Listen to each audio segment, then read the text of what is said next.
बिस्मिल्लाहिर्रहमानिर्रहीम। अस्सलाम वालेकुम एवरीवन, कैसे हैं आप सब? उम्मीद है आप सब खैरियत से होंगे। द हैक पॉडकास्ट की 3rd एपिसोड में आपको हम खुशामदीद कहते हैं।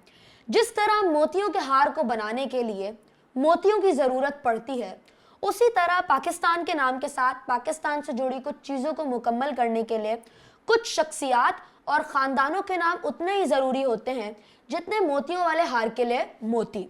आज हमारे साथ जो शख्सियत मौजूद हैं, उनका ताल्लुक हार के उस मोती की तरह है जिसके बगैर हार का तसव्वुर नामुमकिन है। बड़े सगीर में जब मौसीकी की बात होती है तो उसमें सूफियाना तर्ज अमल की मौसीकी, जिसे कव्वाली कहते हैं, उसका नाम सरे फहरिस्त होगा। कव्वाली साबरी बरादरान के बगैर बिल्कुल वैसी ही है जैसे नमक के बगैर खाना होता है। साबरी बरादरान के इंतकाल के बाद जिसने इस ख़ानदान में इस कव्वाली का बेड़ा उठाया, उनका नाम था जनाब अमजद फरीद साबरी, जो बरज़ाए इलाही शहादत के मर्तबे पे फायज़ हुए। अल्लाह उनको जन्नतुल फिरदौस में आला मकाम अता फरमाए। हम सब की दुआ है, पूरे पाकिस्तान की, पूरी दुनिया की दुआ है। हम सब जो उनको बहुत ज़्यादा फॉलो करते थे और वो हमारे मुल्क के लेजेंड है। उनकी शहादत के बाद उनके अलम को उठाने की जिम्मेदारी जनाब मुजद्दिद अमजद साबरी साहब ने उठाई, जो कि उनके साहबजादे हैं। अस्सलाम वालेकुम मुजद्दिद भाई, कैसे हैं आप? वालेकुम अस्सलाम, आप कैसे हो सन? मैं ठीक हूँ, आप बताएं। सबसे पहले thank you so much for coming. बड़ी खुशी हुई आप आए, आपने हमें अपना टाइम दिया। बस आपकी मोहब्बत ऐसी है, आपको हमने अपना नवासा बनाया, ऐसे तो बनाया नहीं है। Sir thank you. मैं समझा था हम भाई हैं आपके। आप हमारे नवासे। सही हो के डन हो आपको गया। याद होगा एक पिक्चर थी हमारी, जब मैं शायद आपके कैंप पे आया था, आप मेरी गोदी में थे। घुटने में आ रहा था मैं हाँ, आपके। तो आपने मुझे तब नाना कहा था, जी, तब जी। से फिर मैंने कहा आप डन हमारे हो अब गया। नवासी हैं। मुजद्दिद भाई, आपका जो है वो हम पहले सवाल से स्टार्ट करते हैं। सही है, सबसे पहले मैं एक बार फिर से आपका बड़ा शुक्रगुजार हूँ। मुजद्दिद भाई ने अपने कीमती वक्त में से टाइम निकाला है। मुजद्दिद भाई कहीं होते थे और अब यहाँ आ गए, तो हमें खुशी है। वो भी डिस्कस करेंगे पॉडकास्ट में, मगर अभी नहीं। मुजद्दिद भाई, कुछ देखने वाले शायद मेरी एज के या कोई भी कव्वाली को नहीं समझते, ना ही कव्वालों को जानते हैं, तो उनके लिए आप सबसे पहले अपना तारुफ करवाएं और अपने ख़ानदान के बारे में, और अपने वालिद साहब जो कि लेजेंड थे, आपके दादा भी जो है वो लेजेंड थे, पूरा ख़ानदान ही माशाल्लाह लेजेंड था, उनके बारे में भी बताएं। आपकी उम्र के क्या, आप तो जो लोग हैं 25 से 30 साल के भी हैं, उनको भी एग्जैक्टली पता नहीं कि कव्वाली है क्या चीज़। जी। कव्वाली, जैसे कि आपने बताया कि ये एक सूफ़ी जो है ना, वो मौसीकी है, सूफ़ीज़म के ऊपर है बेसिकली। इसमें हम बुज़ुर्गान दीन के बारे में इस कव्वाली को लाया इसलिए गया था कि इस पे हम इस्लाम जो है वो प्रमोट कर सकें, फैला सकें, दीन स्प्रेड करें इसके ज़रिए। और उसी में फिर सिलसिले आ जाते हैं कि कव्वाली कॉल से शुरू होती है, मनकुन तो मौला फ़ाज़ अली उन मौला, उसके बाद फिर नात शरीफ आती है और फिर मनकबतें आती हैं, जिसका जो है हिसाब किताब वो आज की यूथ को पता ही नहीं है। आज की यूथ को भी पता ही नहीं है, वो समझ रहे हैं कि टन टन टन टन बजाओ और कव्वाली है, यही मौसीकी है। ऐसा कुछ नहीं है। बाकी भाई, मैं मुजद्दिद अमजद साबरी हूँ और मैं कव्वाली करता हूँ, क्योंकि कव्वाली बेसिकली अब ये है बहुत अदब के साथ पढ़ने वाली चीज़, क्योंकि इसमें आप उन शख्सियात के नाम ले रहे हो, उनकी तारीफ बयान कर रहे हो जिन्होंने इस्लाम के लिए एक बहुत बड़ी कुर्बानी दी और उन्होंने बहुत कुछ किया है, जिनकी वजह से। क्योंकि कव्वाली उस टाइम पे आई थी जब हुज़ूर सल्लल्लाहु अलैहि वसल्लम के बाद, हुज़ूर सल्लल्लाहु अलैहि वसल्लम के इंतकाल के बाद, जब खिलाफत का टाइम आया, उसके बाद जो इस्लाम जो है से दूर जाने लगे थे लोग।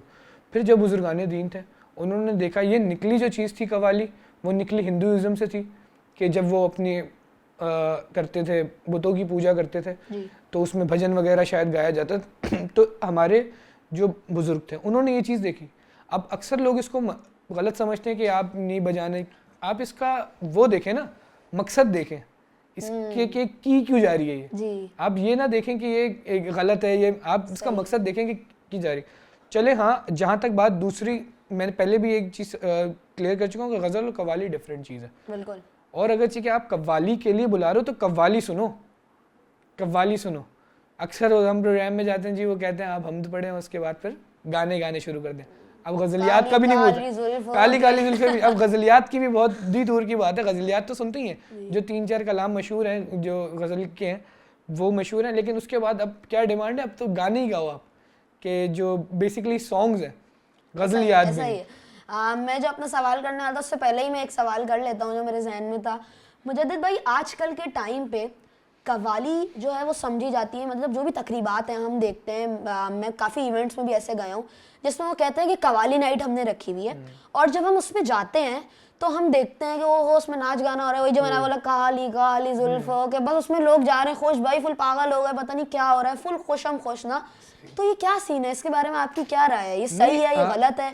कहते हैं कव्वाली नाइट है भाई। सही है, लेकिन उसको कव्वाली नाइट का नाम देना जो है वो गलत है। गलत है वो, उसको आप गजल नाइट दे दें, गजल नाइट दें, सही है, गीत नाइट दे दें, सही है। अब ये नाम है, कव्वाली तो सिलसिला आप पूरा पढ़ो। कव्वाली में तो सिलसिला ऐसा है कि उन बुजुर्गाने दीन का आपने सिलसिला पढ़ना पड़ता है जिनका शायद आपको पता भी नहीं हो जी, जितना लोगों को पता ही नहीं हो कि भाई अक्सर हम कलाम पढ़ लेते, सामने वाले को पता ही नहीं होता कि हम पढ़ क्या रहे हैं। तो इससे हम खुद डिमोटिवेट होते हैं कि यार हम जो चीज़ समझाना चाह रहे हैं ये एक तो समझना भी नहीं चाह रहे उस चीज़ को, और समझने की कोशिश भी नहीं कर रहे कि मैं इतनी फुल जोर लगा रहा हूँ, ज़मीन से लेकर आसमान तक का जोर लगा रहा हूँ कि पता चले कि कव्वाली क्या चीज़ है, और लोग समझ ही नहीं रहे। तो इसलिए खुद ही अफसोस होता, मैंने पहले भी ये कहा था कि मेरा खुद अब लाइफ कव्वाली से जो है ना दिल उठ चुका है। तो मुजद्दिद अमजद साबरी फिर कव्वाली पढ़ने वाला है या गजल गाने वाला है? मुजद्दिद अमजद साबरी बहुत कुछ करने वाला है, सब कुछ टैलेंट, मल्टी टैलेंटेड जैसे मैं हूँ अल्हम्दुलिल्लाह। अल्हम्दुलिल्लाह, अल्लाह ताला आपको बहुत लंबी ज़िंदगी दे और माशाल्लाह बहुत टैलेंटेड है। आपके साए में भी थोड़ा सा टैलेंट दे दे अल्लाह ताला, आमीन। बस ये कि करेंगे। देखो मेरा जो काम है ना, मैं सिर्फ मेरे वालिद साहब भी एज अ कव्वाल काम नहीं करते थे, सिर्फ वो अपने आप को आर्टिस्ट कहते थे। कव्वाली उनका प्रोफेशन है कि इस हिसाब से कि हमें एक चीज़ लेगेसी में मिली है। बिल्कुल, जैसे मैंने आपको बताया कि मैं अपने ख़ानदान की चौथी एक पीढ़ी हूँ, मतलब एक हम 4th जनरेशन है जो कव्वाली कर रहे हैं। मेरे दादा हाजी इनायत हुसैन साबरी वो हिंदुस्तान के काफ़ी मकबूल जो थे वो कव्वाल थे। उसके बाद पार्टीशन के बाद जब मेरे दादा पाकिस्तान आए, मतलब अपनी फैमिली के साथ, तो मेरे दादा की उम्र ही 17 साल थी जब वो इधर शिफ्ट हुआ। आपने कराची कैंट स्टेशन देखा होगा? जी जी, वो मेरे दादा के हाथ का ही बना हुआ है। जब वो इधर आए थे तो उन्होंने वहाँ मजदूरी की थी। मतलब चले कव्वाल और गजल से हटके मतलब कंस्ट्रक्शन की भी यहाँ पे टॉपिक दादा ने मेरे दादा ने बहुत काम किए, क्योंकि पार्टीशन के बाद जब आए थे तब कोई कुछ भी नहीं था। मतलब फिर आपने सही बात की कि मैं मल्टी टैलेंटेड हूँ। इसलिए तो सब करना, ये ब्लड में ही मिली है चीज, सब करेंगे इंशाल्लाह। मेरे दादा ने फिर पत्थर की भी दुकान डाली, मार्बल वगैरह भी उन्होंने बड़े बेचे और सभी किया है। बाकी मैं आपको ये बता रहा था कि हम जो है वो चौथी पीढ़ी है इस चीज़ को और लेके चल रहे हैं, ताकि और अभी सारा बर्डन ये है कि जो पिछली 3 पीढ़ियाँ गुजरी ना, आप 3 को भी हटा दो, आप पिछली जो 2 पीढ़ियाँ गुजरी जो मेरे दादा और मेरे वालिद साहब की हैं, उन लोग वो ऑलरेडी ऐसा काम कर चुके हैं कि मैं तो उनकी बराबरी नहीं कर सकता, लेकिन मेरी ये कोशिश है कि मैं उनका नाम डुबाऊँ ना, रोशन करूँ, डुबाऊँ ना। और ये बर्डन ज़्यादा है कि भाई लोग एक्सपेक्ट करने लग जाएंगे फिर कि यार ये इतने बड़े ख़ानदान से आ रहा है, यही तो होगी कोई फ़्लाइट। लेकिन ऐसा नहीं, मतलब ये मेरे लिए डर है। देखो मैं कोशिश करूंगा, हालांकि मुझे अक्सर लोग कहते हैं कि मेरी आवाज़ मेरे अब्बा जैसी लगती है, एक टच आता है। मैंने आपके साथ रमजान में मैं ही कहता हूँ कि मैं उनकी कदमों की धूल तक भी नहीं पहुँच सकता, बहुत दूर हूँ। उन मेहनत है यार, उन्होंने 50-50 साल ज़िंदगी की गुजार दी है, मौसीकी को दे दी है। हमारे उस्ताद और मेरे मजले दादा हाजी मकबूल अहमद साबरी साहब, जो कि मेरे दादा के छोटे भाई भी थे और मेरे उस्ताद भी हैं, वही गंडाबन शागिर्द हूँ उनसे।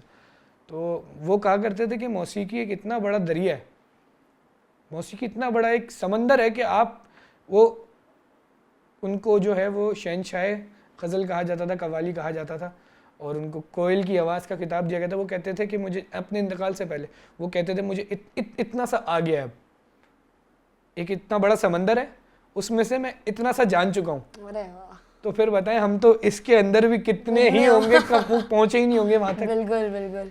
और बाकी मेरा पैगाम जो है लोगों को कि यार चीज़ों को समझें, अपने जो नॉलेज है हमारे अपने जो इस्लाम की हिस्ट्री है।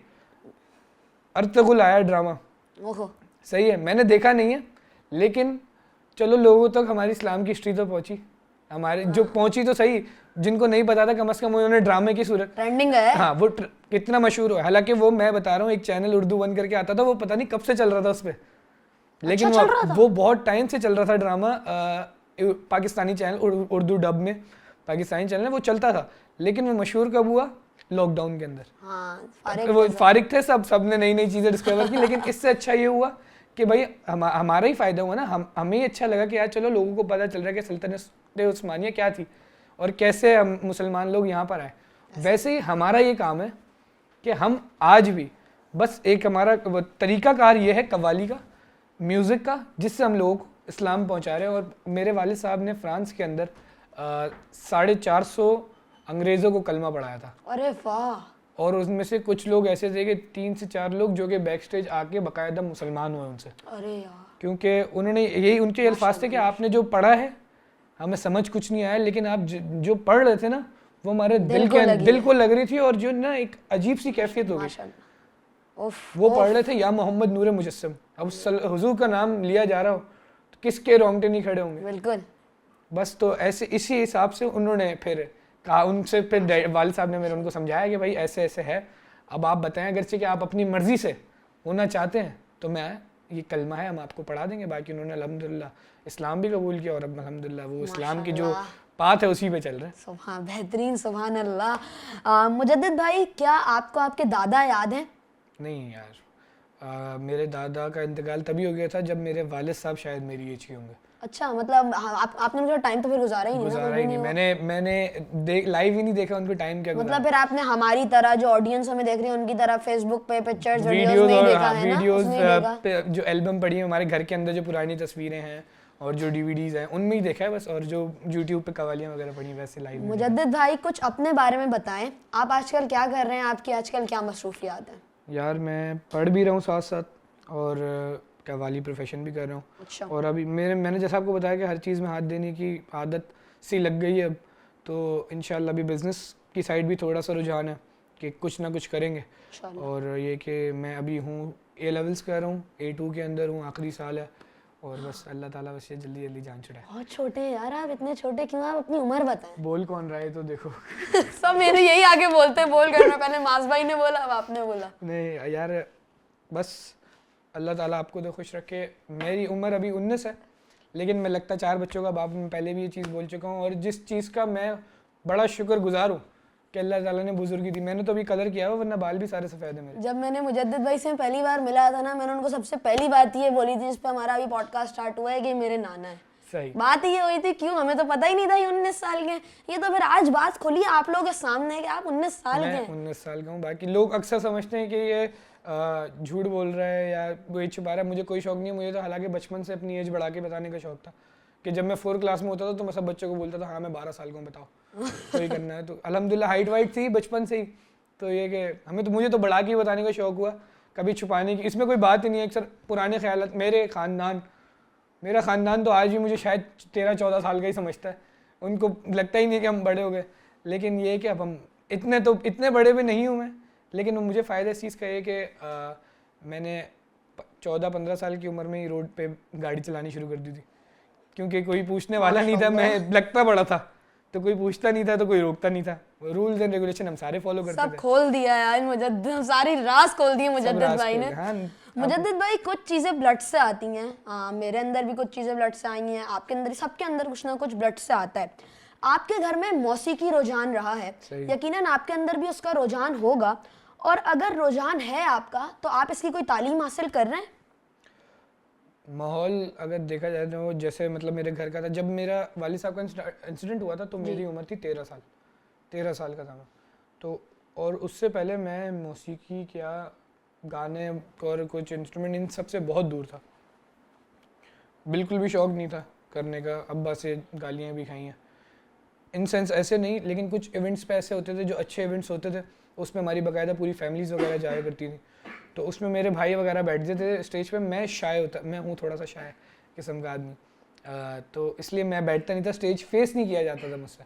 एक आध जगह मैं बैठा हूँ बहुत गालियाँ खाने के बाद, लेकिन और कुछ जगहों पे मतलब मुझे भी नहीं हुआ कि कंफर्टेबल नहीं फील किया मैं स्टेज पे बैठने से। और उसके बाद फिर ये सीन है कि मेरा जो है ना, जब इंसिडेंट के बाद भी गुजर गया, क्योंकि उसके बाद चैनल्स वगैरह ने सारा फोकस ही मेरी तरफ आ गया था। जब इंसिडेंट हुआ था, बिल्कुल मैं उस टाइम पे, जब मेरी आप सबसे पहली वीडियो देखे ना अब्बा के इंतकाल के एक दिन बाद, जब मैं एक माया खान के शो में गया था। जी मैंने देखी है। मैं इतना छोटा सा आवाज़ ऐसी ये आवाज़ थी मेरी, क्योंकि मैंने ना कभी सीखा ना मुझे कभी इंटरेस्ट था, लेकिन फिर जब एकदम ही एक चीज़ पढ़ी सही है, उसके बाद फिर मैं यही कहूँगा कि जब मैंने पढ़ा इस बारे में कि कव्वाली क्या है, मौसीकी क्या है, कि हम जो पढ़ रहे हैं हमें तो मतलब पता हो इस चीज़ का कि हम क्या पढ़ रहे हैं, ताकि हम लोगों को ऐसा ही। ये मकसद पहुंचा सके। अब मैंने जब वो चीज़ पढ़ी ना, वो भी अभी जब मैं 15-16 साल का हो गया था तब अच्छा। मैंने जब उस चीज़ को देखा, फिर इल्म लिया। और मेरी आदत ये है कि मुझे अपने से, एक तो तुम तो छोटे, मुझे अपने बड़ों में बैठने का बहुत शौक है, जो मेरे से उम्र में बड़े हैं। और बुजुर्ग मेरे बेस्ट फ्रेंड जो हैं वो ऑलमोस्ट अभी 60 साल के होने वाले हैं। मतलब आप इनडायरेक्टली बोल रहे हैं अभी आपको मजा नहीं आ रहा। नहीं, मज़े की क्या बात है, मज़ा तो खुद ही बनाना पड़ता है। बाकी मैं आपको बता रहा हूँ कि मैं क्योंकि उनके साथ जो है, बड़े बुजुर्ग ये कहते हैं, कहावत है कि आप उस जगह पे सिर्फ बहुत जल्दी उठ जाओ जहाँ पे आपसे कम इल्म के लोग बैठे, बिल्कुल। उस जगह से बहुत जल्दी उठ जाओ जहाँ सब आपके नीचे, जिनमें आप सबसे वहाँ बैठने का काम ही नहीं है। क्यों? क्योंकि वहाँ पे आपको सीखने के लिए कुछ नहीं मिलेगा। वहाँ आप तो लोगों को सिखा दोगे, बता दोगे, आपको सीखने के लिए कुछ नहीं मिलेगा। हमेशा आप बैठो उन्हीं में, क्योंकि अब मैं बड़ों बुजुर्गों में बैठने की आदत इसलिए कि उनसे कुछ सीखने के लिए मिलता है। वो तजर्बे के साथ अपनी ज़िंदगी के वहाँ एक पॉइंट पे बैठे हुए हैं, तो उनके साथ बैठो। मैं अक्सर, अब मेरी उनसे, हालांकि वो एज 60 साल के, लड्डन चाचू नाम है उनका, हमारे कभी मिलवाऊंगा मैं आपसे। असली नाम उनका इरफान अली सिद्दीकी है, लेकिन उनका एक निक नेम है लड्डन। तो जब आपका क्या निक नेम? मेरा तो मुज्जी। मुज्जी। चलिए मुज्जी भाई, अब हम दूसरा सवाल करें या अभी ऐसा कर ले? मैंने कहा ये तो 1 घंटे का जाएगा। मैंने कहा बातें बहुत है मेरे पास करने की। मुज्जी भाई, आपका और आपके वालिद का बॉन्ड कैसा था? बहुत तफरी बॉन्ड था। हम तफरी किया करते थे काफ़ी, अम्मा वगैरह को मिलके परेशान कर दिया। बाकी ये कि बाकायदा फेवरेट पर्सन नहीं था मैं उनका, मेरी शिकायतें बहुत आती थी, लेकिन ये कि हमने तफरियाँ बड़ी की हैं साथ। आप लोग साथ खाना खाते थे? ये कैसा सवाल हुआ है? नहीं, ऑब्वियसली उनके बाहर ट्रैवलिंग होती थी, उनके इवेंट्स होते थे, बहुत कम टाइम मिलता था, लेकिन सैटरडे संडे जो होते थे वो हमारे ही होते थे। अच्छा, और आप उनके साथ इवेंट्स में जाते थे, मगर आपने बोला आप नहीं जाते थे। मैं जिन इवेंट्स पे गया हूँ, लेकिन स्टेज पे नहीं बैठता था, अम्मा के पल्लू में छुप के बैठ गया। उनका फेवरेट बच्चा कौन था सारे भाई? मेरी बहन है उरैन, वो उनकी फेवरेट बेटी थी। और आपके कितने बहन भाई हैं? हम 5 बहन भाई हैं, 3 भाई और 2 बहनें। आपको डांटते या मारते थे? मतलब मुझे तो डांट पड़ती है, और मेरा रिकॉर्ड था आज से कुछ टाइम पहले तक कि मैं 3 बार अपने अब्बा से पिटा हूँ, सिर्फ 3 बार थप्पड़ खाई है। सही है। और अभी वो रिकॉर्ड कुछ टाइम पहले टूट गया, 2-3 और बढ़ गई है वो, मगर अम्मा का तो अनकाउंटेबल होता है सबकी। अम्मा तो आज भी हमें भी मार देती हैं चलते फिरते, चमाड़ी कोई गलती हो हम तो कुछ कह भी नहीं सकते। बाकी अब्बा ने मुझे ज़िंदगी में मारा 2 दफ़ा ही है, लेकिन ऐसा कुत्तों वाला मारा है ना, ऐसा कुत्तों वाला की सोच है। किस बात पे मारा? एक दफ़ा मेरी बड़ी गंदी आदत है स्मोकिंग की, एक दफ़ा उन्होंने पकड़ लिया, मतलब पकड़ा भी क्या है, क्या ही हमारे रिश्तेदार हैं अपना, वो उन्होंने हमें कहीं देख लिया, क्या उम्र होगी मेरी, 12 साल, 10-11 साल, 12 साल। अब हमारे इलाके में ग्राउंड है 4 नंबर का, उस ग्राउंड के अंदर हम गए, मैं, मेरा कज़न बिलावल भाई और हमारे साथ एक हमारे इलाके का ही दोस्त था तहा। हम चले गए वहाँ पे, किसी ने हमें अंदर जाते हुए ना देख लिया, हमारे रिश्तेदारों ने, उसने मेरा पीछा किया, उसने देख लिया कि ये तो मुझे सिगरेट पी रहा है। अब उन्होंने मेरे मामू को फ़ोन किया, मेरे मामू आए, तब तक हम निकल ही रहे थे, उन्होंने हमें बिल्कुल गेट पे ही पकड़ लिया, मुझे पकड़ लिया, मेरे साथ बिलावल और जो ताहा था दोस्त तो मेरा, वो लोग पीछे वाले गेट से भाग गए। मैं उनको कह रहा था कि यार निकलो निकलो, मुझे ना कुछ सही नहीं लग रहा है यहाँ पे। तो वो बैठे हुए थे वहीं, मैं जल्दी से उठ के फ्रंट गेट से निकल गया, वो उठे और पीछे वाले गेट से निकल गए। मैं निकल ही रहा था तो सामने से मामू आ गए मेरे, तो वो ग्राउंड के गेट के आसपास जो है ना स्कूल की बसेस वगैरह खड़ी होती है, मैं उनके पीछे भाग गया। तो उन्होंने कहा कि मैंने देख लिया, मुझे बाहर आ जाओ। अब वहाँ मेरी मामू से मेरी सेटिंग हो गई कि मैंने कहा घर में नहीं बताना, आइंदा के बाद कभी भी नहीं आऊँगा, कभी भी नहीं करूँगा ये वो फलाना ढिमकाना, रोया धोया मैं। उन्होंने, अब मामला सॉर्ट आउट हो गया ना, मैंने कहा चलो निपट गया यहाँ पे, अब कुछ भी नहीं होगा। अब मैं तकरीबन कोई 5 मिनट की भी वॉक नहीं है, तकरीबन 2 मिनट की वॉक है ग्राउंड से लेके मेरे घर तक की। मैं अपने घर गया हूँ, कोई भी नहीं था घर में, और कोई भी नहीं से मुराद के हमारे जो पोर्शन था उसके अंदर कोई भी नहीं था। मैंने कहा अब्बा उब्बा भी गए हैं, मामला ठंडा है अभी ज़रा। तो इतनी देर में, थोड़ी ही देर में, अच्छा वैसे देखा जाए तो मेरा पूरा ख़ानदान आया हुआ था पाकिस्तान उस टाइम पे, क्योंकि कुछ मेरी फुप्पो जो हैं वो साउथ अफ्रीका में भी, तायाबू लंदन में और दुबई में, खाल सब पूरा ख़ानदान जो है, पता नहीं क्यों कुछ शायद था उस टाइम पे, तो सब आए हुए थे और वो उसी घर में थे हमारे। अब एकदम ही ना डैडी की गाड़ी हमारी गली के अंदर आई है, तो एक हमारे रिश्तेदार थे, उन्होंने कहा अमजद भाई, बिल्कुल गाड़ी गली में गुजरी और खिड़की बजा दी उन्होंने। वो पहले तो इग्नोर कर रहे थे अब्बा उनको, लेकिन फिर अब्बा ने भी शीशा नीचे करके पूछा, उन्होंने कहा क्या नाम है उसका, कि मुज्जी, बिलावल और तहा इनके साथ लड़का था, ये ग्राउंड में सिगरेट पी रहे थे। ओफ खाता। फिर तो हम, वो डैडी ऊपर है, मुझे बोला गया अच्छा डैडी ने कहा कि बिल्लू कहाँ है, बिलावल कहाँ है, बिलावल को बिल्लू कहा जाता है। हम दोनों ने मशहूर से नाम मुज्जी बिल्लू, एक साथ एक ही यूनिट थे, तो इसलिए नाम हमेशा साथ ही लिया जाता था मुज्जी बिल्लू। तो उन्होंने कहा कि बिलावल को बिल्लू को बुला के लेके आओ। अब मैं बड़ा परेशान, मैं नंगे पाँव भाग गया गली के अंदर कि बिलावल भाई किधर है किधर है किधर है। वो मिला मुझे, मैं उसको लेके आया।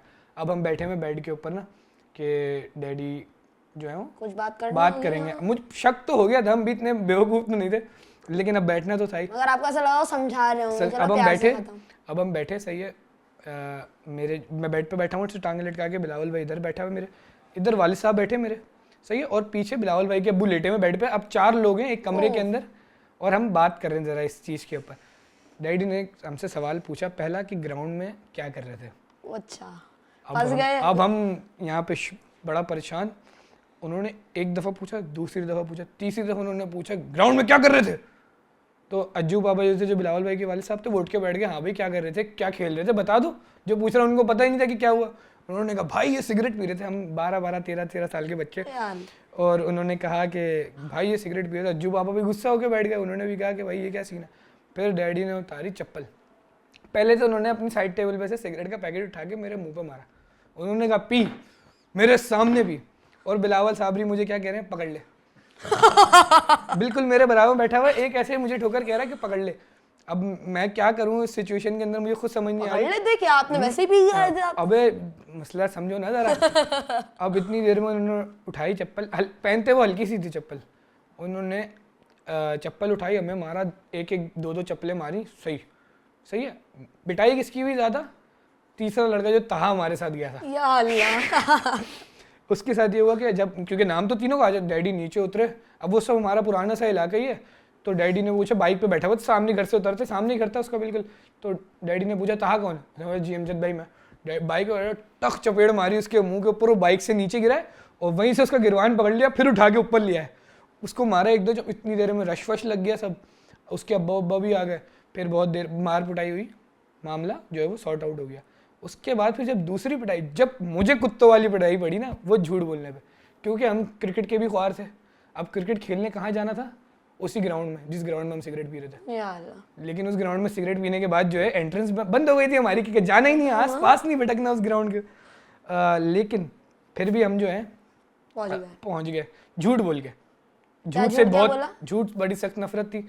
मैंने अब्बा तो थे नहीं घर पे, मैंने अम्मा को बताया कि मेरे मतलब बेसिकली मामू की ना नई शादी हुई जिस टाइम। अच्छा। तो मैंने कहा कि मैं उनसे मिलने जा रहा हूँ, उनके घर ऐसे ऐसे सीन है। तो अम्मा ने कहा ठीक है। अब मैं तो अपने ट्राउजर टी शर्ट में जा रहा था मैच खेलने के। अम्मा ने कहा नहीं तैयार होके जाओ। उनके बिल्कुल मम्मा ने नला धुला के मुझे तैयार कर दिया। मैं ठीक है ओके, मैं साइड में से निकला, मैंने अपनी किट बैग उठाई और खामोशी से निकल गया, ग्राउंड पहुँच गया, खेल लिया। फिर आगे बिलावल साबरी वहीं मिल गए मुझे।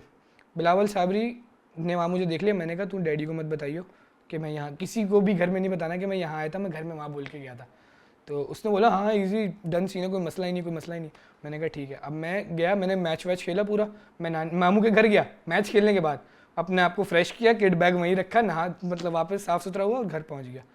बिलावल साबरी पीछे से काम दिखा चुके थे कि मुझे पहुँचने से पहले ही मेरे डैडी के मुँह से निकला होगा कि हाँ भाई मुज्जी आया नहीं अभी तक, इतना टाइम हो गया। बिलावल साहब मुज्जी वो तो मेरे साथ ग्राउंड में था, वो क्रिकेट खेल रहा था। या अल्लाह। अब अब्बा को ये पता चला, मेरा तो इंतज़ार हो रहा था बस घर के अंदर। मैं तो बड़ा इजी था, मैंने कहा सब कुछ सेट है, क्या किस चीज़ की टेंशन है। अब जब मैं पहुंचा वहाँ पे घर पे, तो नई शर्ट पहनी थी मैंने, अम्मा ने बिल्कुल नया साफ सुथरा तैयार करके भेजा था मुझे अंदर वाले कमरे में लेके गए, सारे दरवाजे खिड़कियाँ बंद किए, बेल्ट उतारी उन्होंने, टॉक टॉक टॉक टॉक शर्ट वर्ट फाड़ दी। फिर उसके बाद खाना खिलाने भी लेके गए थे। लेकिन ये कि वो दिन था, उसके बहुत कुत्तों वाली मार पड़ी कि मुझे आज भी याद है बाकायदा। यकीन करो हसन, अगरचे कुछ होता ना शायद मैं होता ही नहीं इस दुनिया के अंदर, इतनी गंदी मुझे पड़ी थी कि अम्मा हाँ अम्मा रोने लग गई थी कि कह रहे हैं उसका क्या अब छोड़ दो। अब्बा ने दरवाज़ा बंद कर दिया, कोई अंदर नहीं आएगा। बस वो ये ऐसा ये पॉइंट है कि उसमें मैं पिटा हूँ, उसके बाद कभी भी नहीं पिटा, नौबत नहीं आई, बस उसके बाद नौबत दी नहीं, कभी कोई मौका ही नहीं दिया। तो अभी जो आप वाकया बता रहे हैं वो कहाँ, कराची का था? कराची का ही था। तो आप अभी कहाँ चले गए? आप एकदम कहीं गायब हो गए थे, कराची से गायब हो गए। मैंने अपने जो है पॉडकास्ट से एक दिन पहले जो है मैंने एक पोस्ट डाली थी, आपने भी देखी होगी, क्या आप लोग मुजद्दिद अमजद साबरी साहब से क्या क्वेश्चंस करना चाहते हो, तो उसमें काफ़ी लोगों का ये एक मेजर सवाल था कि मुजद्दिद भाई एकदम गायब हो गए। आप शायद हुसैनाबाद में रहते थे, नहीं, लियाकताबाद में आप रहते थे, तो लियाकताबाद से आप एकदम गायब हो गए, कराची से ही गायब हो गए, आप कहाँ चले गए थे? कई बार शिफ्ट हो गए, दुबई, अमेरिका? प्लूटो में मैंने, प्लूटो भी नहीं, मैंने मार्स पे ज़मीन ले ली थी। मार्स के बराबर वाला? नहीं, वो प्लूटो उड़ गया दरअसल, फिर मैं शिफ्ट हो गया था मार्स पे। अच्छा। नहीं, बेसिकली हम शिफ्ट हो गए थे लाहौर, थोड़ा सा बस माइंडसेट चेंज करना था इंसिडेंट के बाद, मूव ऑन करना था। एक सिचुएशन ऐसी हो गई थी क्रिएट कि हमें करना पड़ा ऐसा, सही, तो इसलिए हम बस शिफ्ट हो गए थे। और अब मैं वापसी कराची आ चुका हूँ, क्योंकि पैसे भी तो कमाने ना है। अब इस पेट का क्या करें, इसमें कुछ तो जाना चाहिए ना। सही बोल रहा है। मेन तो कराची के अंदर ही है बिल्कुल। काम सारा, जो इंडस्ट्री है वो सारी कराची के अंदर ही है। तो मैं बड़ा परेशान था, पिछले 2 साल से काम कर रहा हूँ मैं, तो एक टांग मेरी लाहौर में थी और एक कराची में थी, आना जाना। मतलब बेसिकली मुझे पैसे बच रहे थे, जो सीधी सी बात है, जो मेरी अपनी अर्निंग थी वो मुझे ट्रैवलिंग में ही सारी निकल जाती थी, मेरी जेब में कुछ बचता नहीं था। तो फिर मैंने इसका हल ये निकाला कि फिर मैं कराची शिफ्ट हो गया वापस। हो गए माशाल्लाह। बहुत मुश्किलों से 1.5 साल से लगा हुआ इस कोशिश करने में कि मैं शिफ्ट हो जाऊँ। अम्मा इजाज़त नहीं दे रही थी, घर वाले कोई भी नहीं मान रहा था। ये पॉडकास्ट भी बड़ी मुश्किल है चल रहा था, अभी कुछ महीने से हम लोग बात ही कर रहे हैं पॉडकास्ट कब करना है, और अभी कुछ ही हफ्ते हुए आपको शायद कराची मुझे 10-12 दिन हो गए हैं। 12 दिन पहले ही हमारी बात हुई है और हमने कर लिया अल्हम्दुलिल्लाह पॉडकास्ट। मुजद्दिद भाई, ये सवाल मैं करना तो नहीं चाह रहा था, मगर ऑब्वियसली लोगों को पता करना था इस बारे में, मुझे भी पूछना था आपसे। जब आपके वालिद साहब इस दुनिया से चले गए, उस दिन आपकी क्या उम्र थी? उस वक्त मेरी 13 साल की उम्र थी, और जब इंसिडेंट बिल्कुल वाक़या हुआ था तो मेरा बेसिकली पाँव में फ्रैक्चर हुआ था, प्लस्तर बंधा हुआ था, मेरा पाँव टूटा हुआ था। तो बाकी सब लोग, मेरे बहन भाई सब लोग छत पर, अब्बा के इंतकाल से कुछ टाइम पहले ना, मतलब जब वो निकल रहे थे तैयार होने के लिए, तो हम उन्हीं के बेड पे बैठे हुए, हम लूडो खेल रहे थे उनके साथ बैठे हुए, उससे थोड़ी देर पहले। सही, अब मेरा तो पाँव टूटा हुआ था, मैं तो बैठा हुआ ही बेड के ऊपर था। अब वो डैडी वैडी के साथ हमने खेला। अच्छा, मेरे अब्बा ना 4 बंदों के साथ लूडो नहीं खेलते थे, वो कहते थे आमने सामने आके बैठो, 2 बंदे खेलेंगे बस, और वो 5-5 मिनट में सबको ऐसे यूँ हरा देते थे। अच्छा। कि भाई गेम ख़त्म, फिर अगला बंदा आया, फिर अगला बंदा है। तो अब वो करके हम ऐसे बारियाँ निकाल रहे थे। डैडी के रमज़ान ट्रांसमिशन का टाइम हो गया, वो उठे अपना, उन्होंने नहाया हुआ, कपड़े चेंज किए और चले गए। तकरीबन आधे घंटे के अंदर ही अंदर एक बुज़ुर्ग बाबा आए हमारे घर के अंदर। बाकी मेरे बहन भाई जो थे वो छत पे थे और बकरियां रखी हुई थी, हमने उनके साथ खेल रहे थे, और मैं नीचे कमरे में बैठा हुआ था। तो कुछ एक वाइट कलर की दाढ़ी थी उनकी, इतनी बड़ी टोपी लगाई हुई थी, उन्हें फुल सफ़ेद कपड़े थे उनके। तो उन्होंने कहा, क्या नाम है उसका, कि भाई अमजद को, मेरी दादी का कमरे नीचे है, मेरी, हमारा तो फिर ऊपर है ना, तो दादी का बेसिकली नीचे घर है मेन। तो उन्होंने दरवाज़ा खटखटाया, तो मेरी फुप्पो आई, मेरी दादी वहीं बैठी हुई थी बिल्कुल गेट के पास ही। तो उन्होंने कहा कि अमजद को किसी ने ऐसे ऐसे गोलियाँ मार दी। तो मतलब हमारा तो ये सीन हुआ कि दादी वगैरह की, मतलब जब तक हमारे तक कब्र पहुंची, मैं तो ऊपर था, तो नीचे एक अलग हंगामा मच गया था। सब लोग जो जिस कंडीशन में था, वो उस कंडीशन में घर से बाहर निकल गया। और हमारे घर के जितने भी बड़े थे वो सब, हम कभी अब्बासी शहीद हॉस्पिटल के, यकीन करो कि हमारा पूरा ख़ानदान जो है ना, वो सिर्फ इसी ढूंढ में निकला हुआ था कि अब्बा है किस हॉस्पिटल के अंदर, यही नहीं, क्योंकि किसी को पता ही नहीं था कि कोई कह रहा है आप वहाँ अब्बासी में है, कोई कह रहा है जिना में है, कोई कह रहा है आगा खान में। फिर मैंने क्या किया, मैंने काटा अपना प्लस्तर छुरी से। अच्छा, इतनी देर में हमारे घर में, इलाके में, गली में इतना रश हो गया था। इस सिर्फ ये 15 से 20, जब ये खबर आई है, टीवी पे हेडलाइन चली है, और 15 से 20 मिनट भी बहुत ज़्यादा बोल रहा हूँ मैं, 15 से 20 मिनट भी बहुत ज़्यादा बोल रहा हूँ कि हमारे गली में हमारी टेंट तक लग चुके थे, और रश इतना कि मेन रोड भरा हुआ, गली भरी हुई, हमारे घर के अंदर अननोन लोग इतने घुसे हुए हैं कि वो पूरा हमारा घर ऐसे भरा हुआ है कि पता नहीं किसको हम जानते भी नहीं जानते। फिर मेरी खाला वगैरह, मैंने काटा अपना प्लस्तर बैठ के, और मैं निकला। मेरे एक दोस्त है मुसलमान, उसका नाम पंडित है, सही, उसको पंडित बोलते हैं। तो वो आया, मैं उसके साथ बैठा, हालांकि तब मेरी उम्र 12-13 साल थी। मैं पहुंचा आगा खान उसके साथ, उसने बोला हम चलें, क्योंकि तब खबर आई थी कि अब्बा को आगा खान लेके जाया गया। अब मैं आगा खान पहुंचा, मैं वहाँ जब पहुंचा तो मुझे वहाँ सब घर वालों ने जलील कर दिया अलग कि तुम यहाँ क्या कर रहे हो, ये फलाना ढमकाना, घर जाओ, सबने मुझे डांटा वाटा। तो जो लड़का मुझे लेके गया था वही मुझे वापस छोड़ के फिर वो वापस आ गया। उसमें फिर बाद में मेरी घर के अंदर इतने ज़्यादा मेरे खाला वगैरह ने रोज़ा टुड़वाया। हम लोग, मेरे जहन में तो यही थिंकिंग थी कि यार हाथ वूथ पे लग गई होगी गोली, क्योंकि अब्बा अक्सर मेरे ना बड़े इस टाइप के मजाक किया करते थे। एक उनके ना इधर पीछे कमर की तरफ ना दाना हुआ था, तो उसमें कट वगैरह लग के ख़त्म करवाया था, तो वो बोलते थे ये गोली लगी हुई है। गोली निकलवाइए, ये वो फलान ढिमकाना। पहले भी इंसिडेंट हो चुका था ऐसे फायरिंग की अब्बा पे, तब उनके पास असला था अपना अपनी प्रोटेक्शन के लिए, तो उन्होंने फायर बैक कर दिए थे। तो पहले हमारे पास जो गाड़ी थी उसकी यकीन करें बोनेट के ऊपर इतने फासले से अगर गोली सिर्फ यहाँ लग जाती ना, यहाँ लगी थी, अगर यहाँ लग जाती तो गाड़ी ब्लास्ट हो जाती अगर यहाँ लगती। लेकिन वो उस टाइम पे अल्लाह ताला ने नहीं लिखी थी, बच गए थे। और क्योंकि डैडी बैठे हुए भी तब 3-4 लोग थे, उनके साथ उनके दोस्त यार थे, और तब चारों लोगों के पास अपना पर्सनल एक जो था प्रोटेक्शन के लिए आर्म एक था, सही। तो उन्होंने सबने फायर बैक कर दिए थे। ये बलोच कॉलोनी के पुल के बाद मैं बता रहा हूँ आपको। तो उनके भी 1-2 बंदे, 4-6 बंदे थे वो, उनके भी 2 बंदे ज़ख्मी हो गए थे। तो फिर वो फ़ौरन निकल गए थे वहाँ से। और एक आध दफ़ा मेरे वालिद साहब के साथ पहले भी ऐसे हुआ कि वो फैमिली के साथ थे, लेकिन गाड़ी जो है वो बहुत तेज़ चलाते थे। ऐसी सिचुएशंस के अंदर वैसे भी बहुत तेज़ चलाते थे यार। मैंने देखा कराची की ट्रैफिक के अंदर एक दफ़ा उनके साथ प्रोग्राम में जा रहे, गाड़ियाँ भरी हुई, और मेरे अब्बा 90-100 कट कट कट कट। मैंने कहा क्या हो गया, प्रोग्राम में जाना है भाई अपना। फिर ऐसे हुआ सीन के, फिर क्योंकि अब जो हुआ ना इस बार जो सीन बिल्कुल प्रॉपर प्लानिंग के साथ हुआ था, क्योंकि 4-5 मेरे ख्याल से गाड़ियाँ, रिक्शा, बाइकें, उन्होंने सब, क्योंकि उनको पता था कि अमजद साहब जो गाड़ी बहुत तेज़ चलाता है, और वो उनको ये भी पता था कि इसके पास अपना असला भी होता है, सही। तो उन्होंने बाकायदा रिक्शा, टैक्सी और एक गाड़ी की मदद से ट्रैफिक के अंदर उनको एक साइड में दबा दिया। अब वो जब दब गए ना, तो फिर सामने से मोटरसाइकिलें आई 2, और फिर उन्होंने फायर किए। प्रॉपर ये प्लानिंग के साथ हुआ था कि उसमें जो 3 बंदे रिक्शा में बैठे थे वो भी उन्हीं के थे, तो टैक्सी में जो बंदे बैठे हुए थे उन्हीं के थे। सब कुछ प्लानिंग करके हुआ था। बाकी अब तो हमने तो अल्लाह ताला के ऊपर छोड़ दिया, अल्लाह ताला हिसाब लेने वाला है।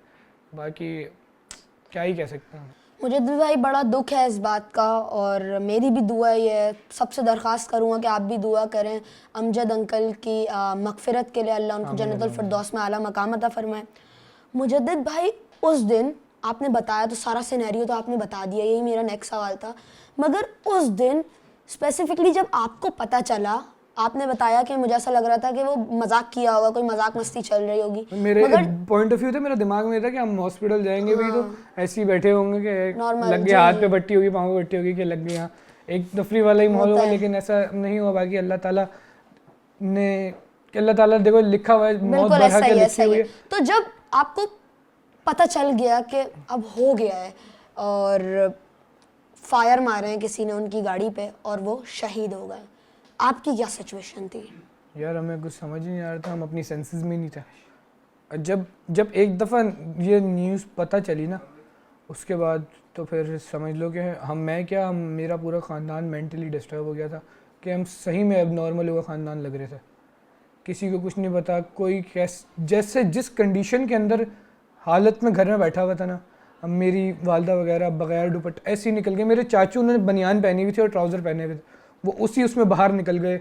मतलब किसी को कुछ पता ही नहीं था कि हो क्या रहा, हुआ क्या है, ये कुछ समझ ही नहीं आया। फिर आहिस्ता करके जब बेसिकली डेड बॉडी घर आई, फिर सबको हुआ और हमें तो दिखाया ही नहीं जा रहा था। मतलब मेरे अंदर इतनी हिम्मत नहीं थी कि मैं देख सकूं, लेकिन मैंने देखा भी और गुस्ल भी मैंने ही दिया है अब्बा को। तो बाकी ये कि बाकी मेरे बाकियों ने सपोर्ट किया। अब अल्हम्दुलिल्लाह हम इस पोजीशन पे खड़े हैं कि उनकी जगह को पूरी करने की कोशिश कर रहे हैं। और आपने पूरा मामला जो है वो अल्लाह के हाथ में छोड़ दिया। देखा अभी यहाँ पे तो मैं किसी को भी, अगर मैं कोई जुर्म करूँ जी, मैं किसी और बंदे को अगर मैं इल्ज़ाम लगाना चाहूँ ना, या तो मैं उसके 2 चमाटे मार के उससे कबूल करवा लूँगा कि भाई तू कबूल कर, तूने किया, या मैं उसको पैसे दे दूँगा कि भाई ये तू कबूल कर। अभी ये हमने अभी जो पकड़े भी गए अल्हम्दुलिल्लाह, जो उसमें इन्वॉल्व थे वो लोग पकड़े गए हैं, और वो पुलिस के भी हाथ में नहीं है, आर्मी ने हैंडल किया था ये केस तो, और आर्मी उनको फांसी सुना दी गई उनको, सही है। लेकिन मेरा तो हमने तो अल्लाह ताला से मैंने किया, मेरा शिकवा तो अल्लाह ताला से ये था ना कि भाई के बाद मैंने आप पे छोड़ दिया, बस आप देखोगे कि क्या करना है, क्या होगा। मुजद्दिद भाई आपका बड़कपन है, अल्लाह आपको सिला भी देगा इस बात का। मुजद्दिद भाई, कवाली जो है वो सूफियाए कराम से मुंसलिक करी जाती है, और मैंने सुना है, ये ऑब्वियसली पता तो नहीं है ना कंफर्म्ड है, कि जो पुराने टाइम के लेजेंड्स होते थे, जो कव्वाल होते थे, वो वज़ू करके जो है वो कवाली पढ़ा करते थे, क्योंकि इसका एहतराम है, सही है। मगर आज के टाइम पे अगर हम देखें तो कुछ कव्वाल, जैसे अभी हम ही बात कर रहे थे कि तकरीबात में जो है वो गज़ल चल रही होती है, नाच गाना चल रहा होता है, वो बस नाच गाना ही है, उनको कवाली नहीं पता क्या होती है, वो उसको कवाली बोलते हैं। मैंने उनको ऑब्जर्व किया ऑब्वियसली, वो उन लोग के मुंह में, किसी के मुंह में गुटखा होता है, किसी के मुंह में पान होता है, किसी के मुंह में नस्वार होता है, कोई बोलता है इन्होंने कुछ ऐसा चीज रखी हुई होती है जिससे जो है वो एक पावर में रहते हैं, कॉन्फिडेंस होता है कि बस और अच्छा करना है। अक्सर लोग सिर्फ ये गुटखे छालिया की बात नहीं है, लोग इसमें ये भी अक्सर कह देते हैं, और ये चीज़ जो है ना कव्वालों ने ही ख़राब की है, क्योंकि अक्सर कुछ लोग हैं जो उल्टी सीधी चीज़ें खा पी के इन सेंस जो कि आपको अपनी सेंसेस से बाहर कर देती हैं, वो चीज़ करके कर रहे हैं, तो ये तो बहुत गलत चीज़ है। हमारे बुजुर्गों ने हमें बताया, हम भी उसे, मैं स्टेज के ऊपर बैठता हूँ तो बावजू ही बैठता हूँ, घर से निकलता हूँ तो वजू करके जब मैं नहा रहा होता हूँ ना प्रोग्राम में जाने के लिए, तो मैं वजू ज़रूर करता हूँ, क्योंकि मैंने आपको अभी इसी में पहले बताया कि ये जो हम नाम ले रहे हैं ये बड़े पाक नाम हैं, इनकी अदब एहतराम इस तरीके से, क्योंकि हम उनकी शान बयान कर रहे हैं। हम अगर अब पहले जो दादा वगैरह थे मेरे, अब इनका रूहानी मामला इसलिए थे क्योंकि ये सब इस चीज़ों को लेके चल रहे थे साथ, कि भाई इन चीज़ों का अदब भी करना है। इस तरीके से हमारे बुजुर्गों ने बताया था कि इसका इस तरीके से एहतराम है। हालांकि मैंने किसी से कुछ सीखा नहीं, मैंने आपको पहले बताया मुझे टाइम ही नहीं मिला, क्योंकि अब्बा से भी सीखने की मोहलत नहीं मिली, दादा तो मैं पैदा ही नहीं हुआ था, और उसमें ये सीन है कि हम फॉलो तो वही चीज़ें कर रहे हैं जो जैसी हमें बताई गई हैं। बाकी मेरा तो, मैंने आपको ये बताया, मेरा पर्सपेक्टिव ही ये कि जो जिस वजह से कव्वाली जो है वो इजाद हुई थी, उस चीज़ को हम लोगों तक पहुँचाएं। मुजद्दिद भाई, आपकी अपनी इंस्पिरेशन कौन है? यकीनन आप ही की फैमिली में से होगा, क्योंकि देखिए पूरा खानदान जो है वो एक लेगेसी चल रही है माशाल्लाह माशाल्लाह, और आप वो कंटिन्यू कर रहे हैं। और क्या, अच्छा चलें इसी के साथ मैं एक और सवाल करता हूँ, आपका ये मोटिव है कि आपके बच्चे भी इंशाल्लाह ये लेगेसी कंटिन्यू रखेंगे? अभी से बच्चे क्या पता 3-4 हो जाए तो एक को तो कर देंगे ना लेगेसी कंटिन्यू। मेरे अब्बा ने, मैं पहले आपको ये बताता हूँ कि मेरे इंस्पिरेशन कौन है जी, यही पूछना चाह रहा था मैं कि आप अपने अब्बा और अपने दादा में से किसको ज़्यादा से ज़्यादा मेरे उस्ताद और मेरे चचा दादा हाजी मकबूल अहमद साहबी जो कि मेरी इंस्पिरेशन है, जो उस्ताद भी हैं मेरे, मैं शागिर्द हूँ उनसे गंडाबन, और हमारे पूरे ख़ानदान में सिर्फ 1 या 2 लोगों को ही ये शरफ़ हासिल है कि हम उनके गंडाबन शागिर्द हैं। तो और उनके उस्ताद मेरे वो हैं और इंस्पिरेशन भी वो मेरी, क्योंकि माशाल्लाह उनकी गायकी ऐसी थी, क्योंकि वो जो थे ना बेसिकली, मेरे जो दादा थे वो सिर्फ सूफियाना कलाम पढ़ते थे, और मेरे जो उस्ताद और मेरे चचा दादा थे वो जो हैं वो आर्टिस्ट थे, वो हर चीज़, उनकी गज़लें भी आप सुनेंगे, ऐसी ऐसी गज़लें उन्होंने पढ़ी हैं, और सब चीज़ें उन्होंने पढ़ी, गाने भी गाए, गीत भी गाए, तो बस इंस्पिरेशन एक उनसे है, क्योंकि मेरे अब्बा भी जो है ना वो उन्हीं की इंस्पिरेशन भी हाजी मकबूल अहमद साहबी की है। माशाल्लाह माशाल्लाह, तो मतलब आपकी भी वही है और ऐसा ही है। बाकी तो अच्छा, आप इस बात का सवाल का जवाब दें कि बच्चे करेंगे नहीं करेंगे? मेरे बच्चों की अभी तो हुए नहीं, जब होंगे तो फिर तभी सोचेंगे जो उनका दिल। मेरे अब्बा ने मुझे कभी प्रेशराइज नहीं किया, तो आप भी नहीं करेंगे? मैं भी नहीं करूँगा, बोलूँगा भाई बस एक क्वालिफिकेशन। हालांकि मुझे पाकिस्तान की जो स्टडीज़ है उनका कोई फ़ायदा तो लगता नहीं है, बहुत फालतू चीज़ें पढ़ा रहे हैं, किसी काम की नहीं है, सही है, कोई चीज़ काम में नहीं आएगी वो चीज़ पढ़ा रहे हैं। लेकिन फिर भी मैं उनको पहले ये कहूँगा कि जो एजुकेशन है उस पर तवज्जो दें, वो ख़त्म हो जाए, फिर करें जो मर्जी करना है आपने करें। बिल्कुल। मुजद्दिद भाई, आपकी आवाज़ बहुत अच्छी है। मैं बहुत गंदा गाता हूं, मैं गाता ही नहीं हूँ, मुझे आता ही नहीं कुछ। मुजद्दिद भाई, आपसे रिक्वेस्ट है सबसे ज़्यादा, ये तो देखें, ये कोई बोले ना बोले, ये मैंने ही करना था आपसे ये, और रिक्वेस्ट करनी थी किसी भी कलाम, कुछ भी, किसी भी चीज़ के जो है वो 2 अशार कुछ भी जो है कर दे, पढ़ दे, अल्लाह की गा दे, कसम, कुछ भी। सीने में जान नहीं है, कल प्रोग्राम में भी गाना है, क्या पढ़ेंगे यार हम। क्या आप सुनाएं? आपको आप कुछ भी सुना दें, बताएं, आप बताएं, जो आपका अच्छा, आप बताएं, लेकिन सुनाऊंगा मैं 2 बोली बस, क्योंकि फिर मेरे भी थोड़ा सा लिहाज करो ना, गरीब आदमी यार। सर जो आपका अच्छा लगे, हमारा तो कारोबार ही यही है भाई। जो अच्छा लगे वो पढ़ दें। फिर मैं आपको ताजदार रहम की 2 रुबाई सुना देता हूँ। भाई की कोई गलती कोताही हो जाए तो भाई माफ करना, भी गला और सीना बिल्कुल भी साथ नहीं दे रहा। इजाजत हो तो हम साथ पढ़ सकते हैं। बिल्कुल, आप मैं तो कह रहा हूँ आप पढ़े, मैं आपके साथ साथ। नहीं ये ज्यादा हो जाएगा थोड़ा सा। किस्मत में मेरी